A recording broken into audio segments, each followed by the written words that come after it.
सुसज्जित, गुणवत्तापूर्ण एवं बेहद किफ़ायती घर चाहिए तो चले आइए रिलायबल डेवलपर्स के पास, क्योंकि हम मकान नहीं सपनों सा सुंदर घर बना।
आज लाहौर यात्रा में शामिल हुई है जी। सबसे पहले तो हर हर महादेव। और खंडवा से हमेशा मेरा एक जज्बाती लगाव रहा है, और जब जब अशोक पालीवाल भाई साहब ने बुलाया है, मुझे इस पावन धरती पर अपने उपस्थित होने का मौका मिला है। पहली बार जीवन में कांवड़ यात्रा किया है मैंने।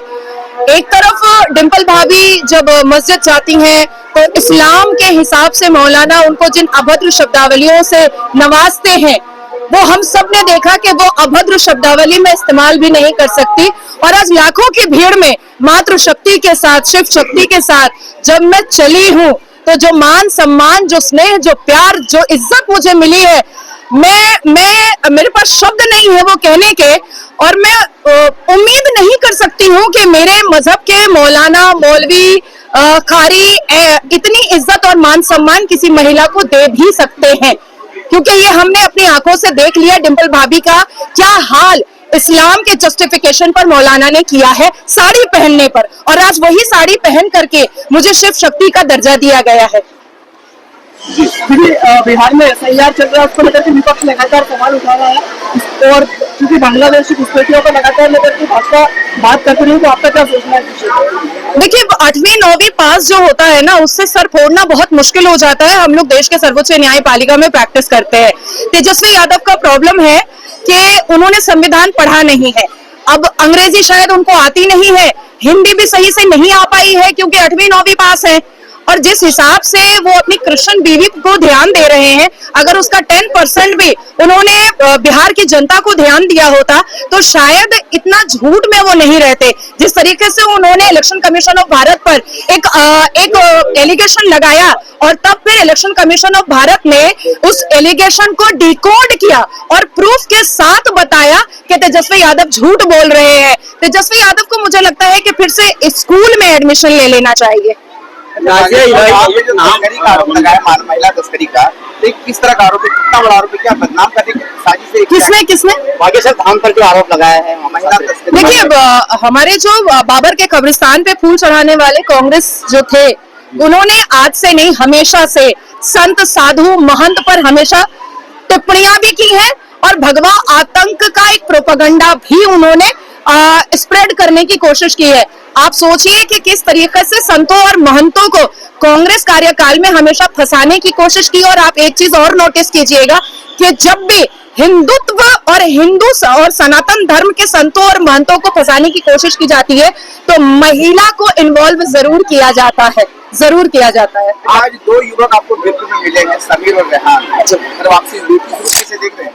बहुत अच्छा, क्योंकि मैं तो यही चाहती हूँ, मैंने हमेशा यही आवाज लगाई है कि भारत को हिंदू राष्ट्र बन जाना चाहिए, और जिस दिन हिंदू राष्ट्र हो गया उस दिन हम मुसलमान बेटियां भी सुरक्षित हो जाएंगी, क्योंकि मुसलमान बेटियों की दुर्दशा जो घर के भीतर बद से बदतर है, वो सनातनियों के राज में आकर के, सनातनियों के गार्जियनशिप में आकर के हम भी सुरक्षित हो जाएंगे। इसलिए मैं इस चीज को बहुत खूबसूरत तरीके से देख रही हूँ, और कोई तलवार दिखाकर सलवार तो पहनाया गया नहीं है, बजाते लीगल कानूनी कागजात तैयार किए गए हैं, और कोई अपनी मर्जी से अगर घर वापसी करना चाहता है और सनातन में आना चाहता है तो यहाँ पर तो मोस्ट वेलकम है, और सनातन ही सत्य है।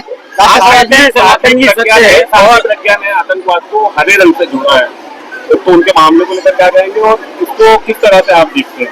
नहीं, बिल्कुल सही कहा है। यूनाइटेड नेशन ने जितने भी टेररिज्म ऑर्गेनाइजेशन और टेररिस्ट ग्रुप को स्टैम्प लगाया है वो सारे के सारे मुसलमान ही तो है। मुझे एक ऐसा नाम बताइए जो सनातन से जुड़ता हुआ हो। जैशे मोहम्मद, हिजबुल मुजाहिदीन, लश्कर तैयबा, हिफाजतुल इस्लाम, हरकतुल इस्लाम, सारे कटमुल्लों का ही फौज है। आप हिंदू राष्ट्र है आपके अंदर,